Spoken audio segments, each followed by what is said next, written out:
एक शहर में मोना नाम की एक मशहूर अभिनेत्री थी। मोना की एक जुड़वा बहन भी थी जिसका नाम था सोना। दोनों अपने दादाजी के साथ रहा करते थे। मोना सोना को बहुत प्यार करती थी, लेकिन सोना मन ही मन मोना से जलती थी। वह हमेशा उसका बुरा करने का सोचा करती। देखो सोना, वह तुम्हारी बहन है, तुम्हें उसके साथ अच्छे से पेश आना चाहिए। वह भी तुम्हें बहुत प्यार करती है, फिर तुम क्यों उसे पसंद नहीं करती? मुझे कुछ नहीं पता। आपने मेरे साथ नाइंसाफी की है। आपने उसे पढ़ा लिखा कर कामयाब बनाया और मुझे एक जानवर की तरह बड़ा किया। बताओ इसके लिए कौन जिम्मेदार है? बेटा, मैंने तुम्हें पढ़ाने की बहुत कोशिश की थी। मैं चाहता था तुम दोनों ही काबिल बनो, लेकिन तुमने ही पढ़ाई में अपना मन नहीं लगाया, जिसका अंजाम आज तुम्हें पता है। सोना गुस्से में वहां से चली जाती है। एक दिन की बात है, मोना काम से लौटकर अपने कमरे में आराम कर रही थी। उसे घर पर लौटते हुए सोना देख लेती है। इस मोना को मैं और बर्दाश्त नहीं कर सकती। आज तो इसका कुछ करना ही होगा। कैसा होगा अगर मैं इसके सीने में एक छुरा घोंप दूं? जब धीरे धीरे इसकी जान निकलेगी, वह नजारा कितना खूबसूरत होगा। मोना अपने कमरे में जाकर आराम कर रही थी। तभी थोड़ी ही देर में सोना अपने हाथों में चाकू लेकर मोना के कमरे में जाती है। अच्छा हुआ ये सो रही है, यही सही वक्त है। सोना मोना के पास जाकर अपने चाकू से उसके सीने में जोरों से वार करती है। चाकू के वार से मोना छटपटाने लगती है। कुछ ही देर में ही मोना की मौत हो जाती है। इसको तो मैंने मार डाला, लेकिन पुलिस के आने के बाद तो सबको पता चल जाएगा कि इसे मैंने मारा है, और दादाजी भी जानते हैं। मैं इससे बहुत जलती हूँ। इन सब से बचने का एक ही रास्ता है। सोना एक बार फिर से चाकू लेकर अपने ही पेट में वार करती है। चाकू के वार से उसके पेट से खून के फव्वारे निकलने लगते हैं। कुछ ही देर में सोना की भी मौत हो जाती है। शाम के वक्त दोनों की लाश को कॉफिन में बंद करके दफनाया जाता है।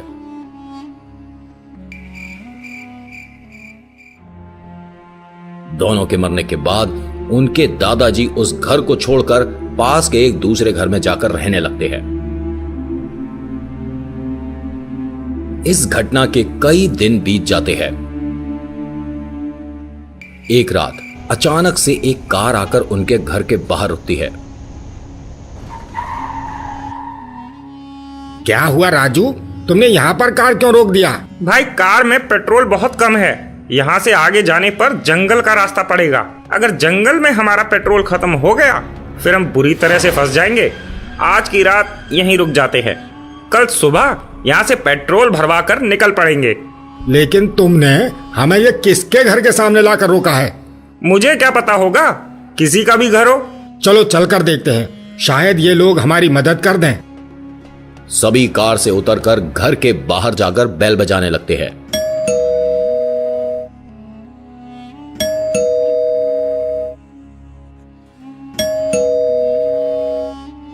अरे भाई, घर के अंदर कोई है या नहीं? दरवाजा खोलो भाई। दरवाजा अपने आप खुल जाता है। ये क्या, दरवाजा तो अपने आप खुल गया? अरे खुला हुआ होगा। चलो घर के अंदर चलते हैं। तीनों दोस्त घर के अंदर चले जाते हैं। घर के अंदर जाते ही मोहन को घर के दीवार पर मोना की तस्वीर दिखाई देती है। अरे दोस्तों, ये तो सुपरस्टार मोना की तस्वीर है। ये कैसी सुपरस्टार है? इसका तो नाम भी मैंने नहीं सुना। मोहन ठीक कह रहा है, ये मशहूर एक्ट्रेस मोना है। मैंने इसकी बहुत सारी फिल्में देखी हैं। कुछ साल पहले किसी हादसे में इनकी मौत हो गई थी। कोई भी इनकी मौत का असली कारण नहीं ढूंढ पाया। मुझे तो लगता है यह मोना का ही घर है। मेरे दिमाग में एक बहुत अच्छा प्लान है। कैसा प्लान? आज की रात हम ध्यान लगाकर मोना की आत्मा को बुलाएंगे। ये कैसा पागलपन है राजू? तुझे और कुछ काम नहीं मिला? इतनी रात में भूत प्रेत से क्यों पंगे लेना चाहता है? अरे कुछ नहीं होगा, मुझे आत्माओं को बुलाना आता है। मुझे बस एक मोमबत्ती की जरूरत होगी। राजू एक मोमबत्ती जलाकर उसके अगल बगल अपने दोनों दोस्तों को लेकर बैठ जाता है। हम सभी को एक दूसरे का हाथ पकड़ना होगा। हाथ पकड़ने के बाद सब अपनी अपनी आंखें बंद कर लेना, और जब मैं बोलूं तभी अपनी आंखें खोलना। तीनों दोस्त एक दूसरे का हाथ पकड़कर अपनी आंखें बंद करके ध्यान लगाते हैं। तीनों के बीच में मोमबत्ती जल रही थी। अचानक से मोमबत्ती बुझ जाती है। तभी राजू अपनी आंखें खोलता है। वह आंखें खोलकर देखता है उनके घेरे के बीचों बीच एक लड़की खड़ी है। सभी अपनी अपनी आंखें खोलो और यह देखो तुम्हारे सामने कौन है। मोना, मैं आपका बहुत बड़ा फैन हूँ। मैंने आपकी सारी फिल्में देखी हैं। मैं मोना नहीं हूँ, मेरा नाम सोना है। नहीं, तुम मोना ही हो, मुझे पता है। तुम हमारे साथ मजाक कर रही हो। किसने मुझे बुलाया? सबसे पहले ये बताओ कि मुझे यहाँ पर किसने बुलाया? आपको हमारे दोस्त राजू ने बुलाया है। सोना हंसती हुई एक खतरनाक चुड़ैल में बदल जाती है। मुझे बुलाने वालों को मैं जिंदा नहीं छोड़ती। बहुत गलती कर दी तुम लोगों ने मुझे यहाँ पर बुलाकर। सोना की चुड़ैल राजू को अपनी तरफ जादू से खींचकर अपने नाखूनदार पंजे उसके पेट में घुसा देती है। थोड़ी देर में तड़प तड़प के राजू की मौत हो जाती है। मेरा काम हो गया। मुझे बुलाने वाला कभी मेरे हाथों से नहीं बचता। मैं एक दिन में एक ही इंसान का शिकार करती हूँ। कल आकर तुम में से किसी एक का शिकार करूंगी। सोना की चुड़ैल हंसती हुई गायब हो जाती है। भाई ये क्या हो गया? राजू ने मोना की जगह किसी और की आत्मा को कैसे बुला लिया? अब हम क्या करेंगे? कल ये आकर हम में से किसी एक को मार डालेगी। हमें कुछ करना होगा। एक ही रास्ता है, हमें असली मोना की आत्मा को बुलाकर सब बताना होगा। वही हमें इस चुड़ैल से बचा सकती है। मोहन और सुरेश दोनों मोमबत्ती के अगल बगल ध्यान लगाकर मोना की आत्मा को याद करने लगते हैं।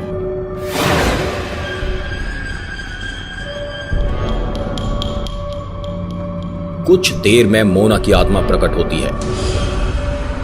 मोना की आत्मा के आते ही दोनों अपनी आंखें खोलते हैं। मोना, तुम्हारी बहन सोना ने हमारे एक दोस्त को मार डाला है और उसने कहा है वह हम दोनों को भी मार डालेगी। मोना, हमें बचा लो। सिर्फ एक ही तरीका है तुम दोनों को सोना से बचाने का।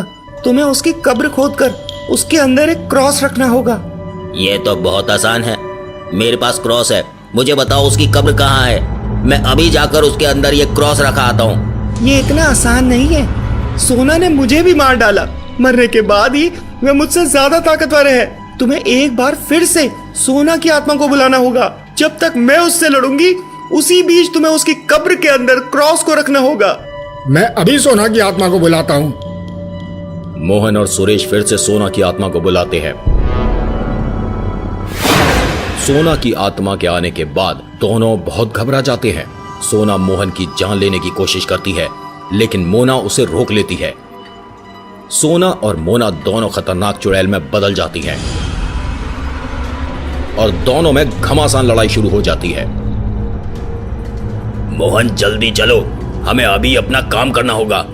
लाओ, मुझे वे क्रॉस दो और जल्दी मेरे साथ चलो।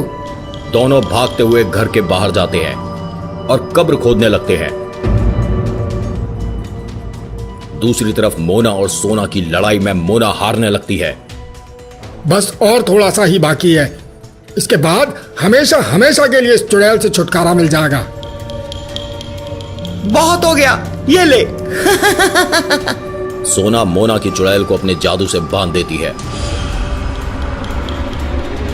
और तेजी से घर के बाहर निकलती है। तुम मेरी आत्मा को शांत नहीं कर सकते। सोना की आत्मा मोहन को जादू से अपने पास खींच लेती है। मोहन के हाथ से क्रॉस जमीन पर गिर जाता है। सोना उसके पेट में अपने नाखून वाले हाथ घुसाकर उसे मार देती है। मैं तुझे खत्म कर दूंगा चुड़ैल। बहुत हो गया तेरा कारनामा। तेरी इतनी हिम्मत, तूने मेरे 2 दोस्तों को मारा। सुरेश तेजी से भागते हुए आकर जमीन से वह क्रॉस उठाकर सोना की कब्र में फेंक देता है। क्रॉस सोना की कॉफिन के ऊपर जाकर गिरता है। क्रॉस के गिरते ही सोना की चुड़ैल तड़पने लगती है और उसकी आत्मा को मुक्ति मिल जाती है। सोना को मुक्ति मिलते ही मोना की आत्मा भी वहां से गायब हो जाती है। दोस्तों, आज की कहानी आप सबको कैसी लगी? हमें कमेंट करके जरूर बताएं इस तरह की और भी कहानियां देखने के लिए हमारे चैनल को सब्सक्राइब करें और बेल आइकन को बजाएं।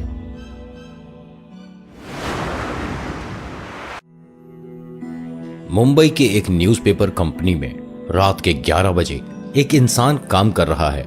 बाकी सारे कर्मचारी अपने अपने घर जा चुके हैं। अचानक उस इंसान को एक कागज का टुकड़ा दिखाई देता है। वह इंसान उस टुकड़े को हाथ में उठाकर, इस कागज पर कुछ लिखा है, पढ़कर देखता हूं। मेरा नाम राधा है, चंपा नगर में मेरा घर है। हमारे गांव के जमींदार ने मेरा खून करके अपना घर के बीचों बीच दफना रखा है और मेरी सारी जमीन पर भी कब्जा किया हुआ है। मुझे इंसाफ चाहिए। यह क्या फालतू की चीज लिखी हुई है, फाड़ कर फेंक देता हूं। वह आदमी जैसे ही उस कागज को फाड़ने की कोशिश करता है, तभी उसके पीछे कहीं से एक चुड़ैल आ जाती है। मेरे कागज को हाथ कैसे लगाया तूने? अब मैं तेरी चमड़ी उधेड़ दूंगी। चुड़ैल उस आदमी को बहुत ही बेरहमी से मार देती है और उसका सिर उसके धड़ से अलग कर देती है। करण और सूरज नाम के दो युवक को उस न्यूज़पेपर कंपनी में नौकरी मिलती है। दोनों बड़ी खुशी खुशी अपने काम के पहले दिन ऑफिस जाते हैं। वहीं पर दोनों की मुलाकात एक दूसरे से होती है। तुम कहाँ के रहने वाले हो? मेरा घर हैदराबाद में है। और तुम? मैं तो मुंबई का ही रहने वाला हूँ। तुम्हें पता है, मुझे और बहुत जगह से नौकरी का ऑफर आया था। मैंने सभी कंपनियों को मना कर दिया। अरे वाह, तुम तो बहुत ही ज्यादा होनहार लगते हो। और नहीं तो क्या, तुमने मुझे कोई गहरा गहरा समझ रखा है? नहीं, मैं तो बस ऐसे ही बोल रहा था। मेरी ये पहली नौकरी है। मुझे देख देख कर काम सीख लेना, नहीं तो यहाँ के बॉस तुम्हें कुछ ही दिनों में निकाल देंगे। तुम्हारी किस्मत अच्छी है कि मैं तुम्हें सिखाने वाला हूँ। तुम्हारा बहुत बहुत शुक्रिया। इसी तरह से करण और सूरज हर रोज आकर अपना अपना काम करते। करण को जब भी मौका मिलता है वह सूरज को नीचा दिखाने की कोशिश करता। दूसरी तरफ सूरज बहुत ही लगन से अपना काम करता। उसे जो भी काम मिलता वह कड़ी मेहनत से उसे पूरा करता। सूरज, एक्सीडेंट के ऊपर एक न्यूज तैयार करो। कल ही हमें उस खबर को छापना हो। मुझे सिर्फ तुम पर भरोसा है।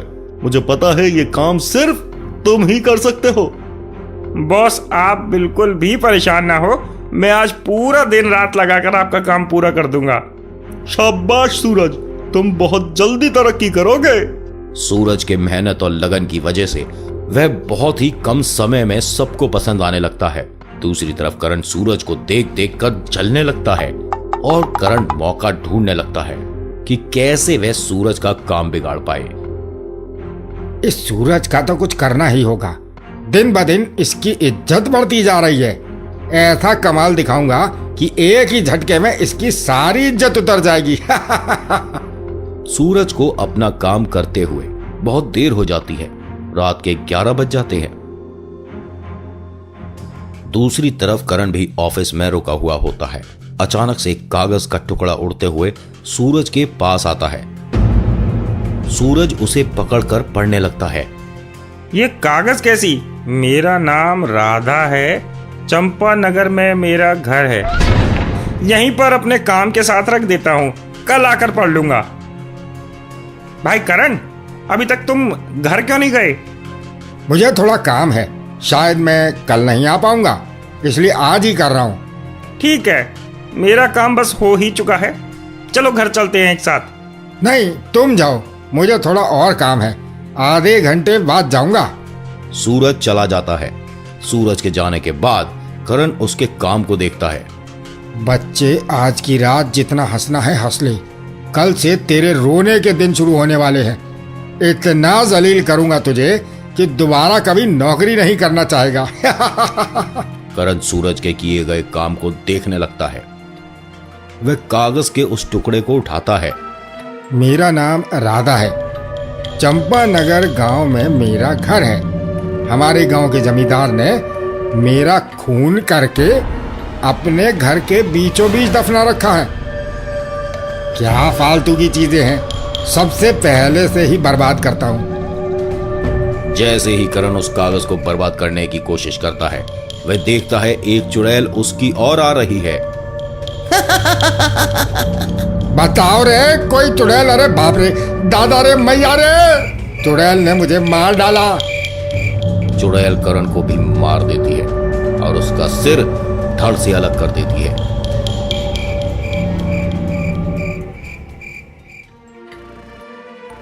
दूसरे दिन सभी को करण की लाश मिलती है। बॉस, कल रात करण ऑफिस में मेरे ही साथ था। मेरे घर चले जाने के बाद भी वे काम कर रहा था। अचानक से उसके साथ ये हादसा कैसा? इसको हर चीज में ज्यादा खुजली थी। किसी ने रात में इसकी खुजली मिटा दी। सब मेरी बात को ध्यान से सुनो। किसी को मारना हो तो मेरी कंपनी के बाहर जाकर मरना। मुझे किसी तरह का बवाल नहीं चाहिए। ये कहकर बॉस अपने कैबिन में चला जाता है। बॉस के जाने के बाद सूरज भी उनके पीछे पीछे जाता है। बॉस, आपसे कुछ बात करनी है। हाँ, जल्दी बताओ। बॉस, मुझे कागज का टुकड़ा मिला है। किसी ने अपने साथ हुई नाइंसाफी को लिखा है। अगर हम इसे अपने पेपर में छापें तो उसे इंसाफ मिल सकता है। लाओ, मुझे दो, जरा देखता हूँ। सूरज अपने बॉस को वह कागज दे देता है। हाँ, तुमने सही कहा। अगर हम इसे अपने पेपर में छाप दें तो जरूर इस महिला को इंसाफ मिलेगा। ठीक है, तुम अभी जाओ। सूरज के जाने के बाद बॉस किसी को फोन लगाता है। हेलो, हाँ जमींदार जी, मुझे एक चिट्ठी मिली है। अगर मैं इसे अपने पेपर में छाप दूं तो रातों रात आप पुलिस के हिरासत में होंगे। आप 10 लाख रुपए लेकर कल ही मेरे ऑफिस आ जाना। मैं आपको वह चिट्ठी दे दूंगा, नहीं तो परसों उसे पेपर में छाप दूंगा। रात हो जाने पर सभी अपने अपने घर चले जाते हैं। पूरी कंपनी खाली हो जाती है, लेकिन कंपनी का बॉस अपना काम कर रहा था। बहुत देर हो चुकी है, अब घर चला जाता हूँ। बॉस जैसे ही अपनी कुर्सी से उठता है, अचानक से उसके सामने वही चुड़ैल प्रकट हो जाती है। मरने के लिए तैयार हो जा। इंसाफ चाहिए, मुझे इंसाफ चाहिए। चुड़ैल कंपनी के बॉस को भी बेरहमी से मार देती है और उसका सिर भी धड़ से अलग कर देती है। दूसरे दिन सभी को बॉस की लाश दिखाई देती है। सूरज खड़े खड़े लाश की ओर देखे जा रहा था।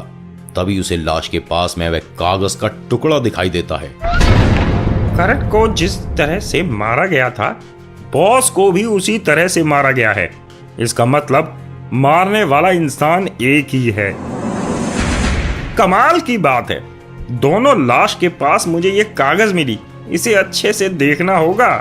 सूरज वह कागज का टुकड़ा फिर से उठाकर अपनी जेब में रख लेता है और ऑफिस के बाहर एक खुली जगह पर जाकर उसे पढ़ने लगता है। सूरज जब वह चिट्ठी पढ़ रहा था, तभी एक फकीर बाबा वहां से गुजर रहे थे। फकीर बाबा सूरज के पास आकर उसे बोलते हैं, बच्चा, ये तुम्हारे हाथ में क्या है? बाबा, ये कागज बार बार मुझे मिलती है और हमारे कंपनी में 2 खून हो चुके हैं। उन दोनों के पास भी यही कागज पड़ी हुई थी। मैं साफ साफ देख रहा हूँ, इस कागज के साथ एक महिला की आत्मा जुड़ी हुई है। रुको, अभी तुम्हें दिखाता हूँ। फटाफट सटासट झूम झूम छकला का बूम बूम, छकला का बूम बूम। हा हा हा हा हा। क्यों बुलाया मुझे? और चुड़ैल, क्यों बेगुनाहों की जान ले रही है? बता, तुझे क्या चाहिए? मेरे साथ बहुत नाइंसाफी हुई है।